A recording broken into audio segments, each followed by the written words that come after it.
in the next room. Then I went to see the Chronicles of Narnia, the Dawn Treader. Now, this is the 5th book in the series, so in order to avoid confusion, I will just refer to the movie as book number 5. It was definitely better than book 4. And the reason being because in book 4, they insinuated a romance between Caspian and Susan, which I thought was incredibly absurd, just entirely incongruous to what C.S. Lewis had portrayed in his book. There was no romance between Caspian and Susan. Come on.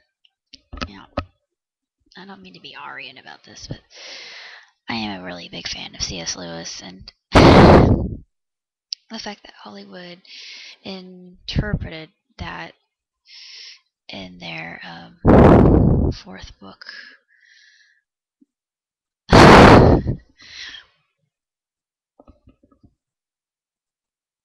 adaptation, I just didn't really care for it that much. But I'm not here to really talk about the flaws of the 4th book. I'm here to talk about the 5th book. Now, honestly, I did enjoy this much better than book 4.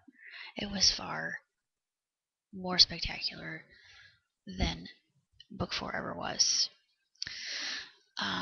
I just feel that the movie was more accurate. I thought that the actor who portrayed Eustace was spot on. He was perfect for that role. He was just that kind of character that you love to hate, and even when you're reading the book, you just want to go in there and shake him by his collar and say, "What's wrong with you, you brat? Shape up or ship out." But Eustace undergoes a character transformation, and I won't say what that is. If you've read the book, then you know. But personally, I think that was a characterization of Lewis himself, because Lewis was a very analytical, logical man. He had to quantify everything by empirical knowledge, and if he could not do that, then, to him it was as good as nonsense, and everything was absolutely poppycock to him if it was not within that scientific realm that he could tactily make sense of the world around him and how it worked, how the different cogs fit together and functioned. And he's definitely a multi-layered character, and I really, really, really like Eustace. I just love Eustace because I think a lot of people probably relate more to Eustace than the other characters. And this particular film focuses more on Edmund and Lucy. I love Lucy. Lucy's probably my ultimate favorite character, other than, of course, Aslan. And some of the animal characters, like Reepicheep. There is a scene in the end with Reepicheep that I think is very touching. I won't say what it is, but it just definitely gets the waterworks flowing.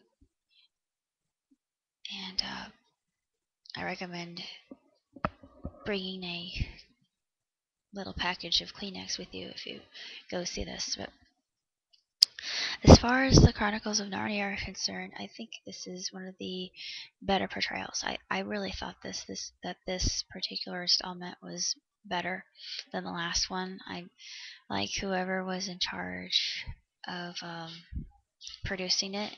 I think that they did a marvelous job. This film has just had so many just jaw-dropping, spectacular moments with the CGI and VFX and SFX. I just thought it was just gorgeous, and especially the backdrop of being involved in New Zealand. I just love how pristine and verdant that New Zealand is, and it's just a fantastic setting. No place could be better or more apropos for a Narnian journey, I think. And it just makes me want to travel to New Zealand all that much more. I'm thinking some of it was also filmed in Queensland, which is another place that I'd like to visit at least some point in time in my life. It's just a different sort of environment there compared to that of New Zealand. Just more primal and tribal, and um, just the desolation of it is a striking contrast to the lush sort of idyllic setting that Narnia has. Uh, I love the object lessons in this particular installment. I think that there's so much to be gained from it. Just the battle between good and evil, which is as old as time. Um, Warring against temptation, warring against wanting to be something that you're not.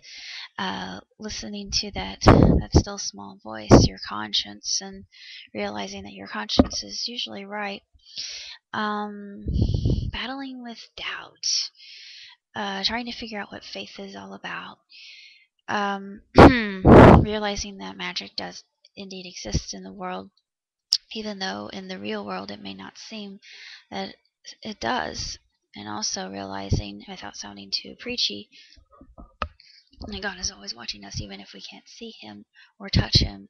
We know He's there. I love this movie. I thought that it was expertly done and beautifully crafted. And I don't know if they're doing books 6, which would be the Silver Chair, and book 7, which is the last battle.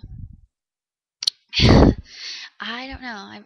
Because this particular installment didn't get very high marks because a lot of people thought it was flat, and I guess they didn't feel that the actors played their roles very convincingly. But I did. I really like the actor who plays Edmund. I like the actress who plays Lucy. I also thought that the other pensive family members were tremendously portrayed as well, even though their role was really not the forefront. It was Edmund and Lucy, and then Eustace, who was I think Eustace is a cousin twice removed or something, but which makes a lot of sense. And I don't know. I love to hate him at the beginning, but he's a character that I sympathize with because I think that, like I said, I think all of us go through that period of just being very stubborn and not open-minded to just the things that we can't understand or make any sense out of without putting some sort of mathematical formula to it, or quantifying it with hypothesizing. I mean, you can't always do that with the metaphysical in the world. And I don't mean to get philosophical on you, but I often do, so please bear with me. I really like this movie. I think it deserves 3 stars out of 4, 3.5 at least. It's not entirely perfect, but as far as the accurateness of the storyline and Hollywood's interpretation of it, I thought that they just did a really amazing job. I just thought that this was a very spiritual film, and I felt that I had a spiritual experience, especially near the end, and I won't say why, but it makes me excited to see what if they will do anything with Silver Chair and Last Battle, and I'm fingers crossed. I hope they do, and I wish that they would do the first book. I mean, they're doing a version of C.S. Lewis's contemporaries, The Hobbit, coincidentally enough.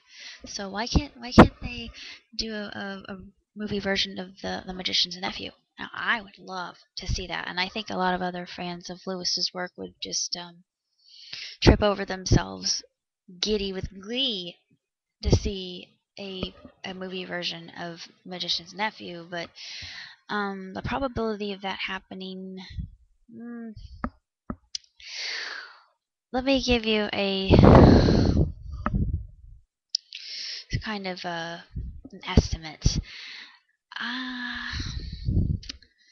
I think our chances are slim to none. I would say at least tenth, a tenth of a chance. I mean, I know that's really low, but due to the fact that the first book has inspiration from Tolkien, which, if you've read Lord of the Rings, then you know what I'm talking about. I just don't think it's probable, but since I do believe that anything is possible, I'm up for the chance that the Hollywood producers will take note that there is an audience out there that wants to see inspirational, spiritual films like this one. Because I think that there are a lot of movies out there that could be done within this realm. I mean, there really are. I mean, look at Avatar. Look at The Last Airbender.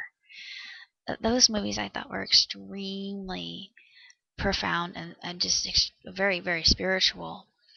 Um, but if you're a fan of the Chronicles of Narnia, I would definitely go see this one because I think it's probably the second best in the series, and it makes you wonder what they're going to do if they do, God willing. The return in the last battle, so it's well worth a watch, and I give it 2 thumbs way up.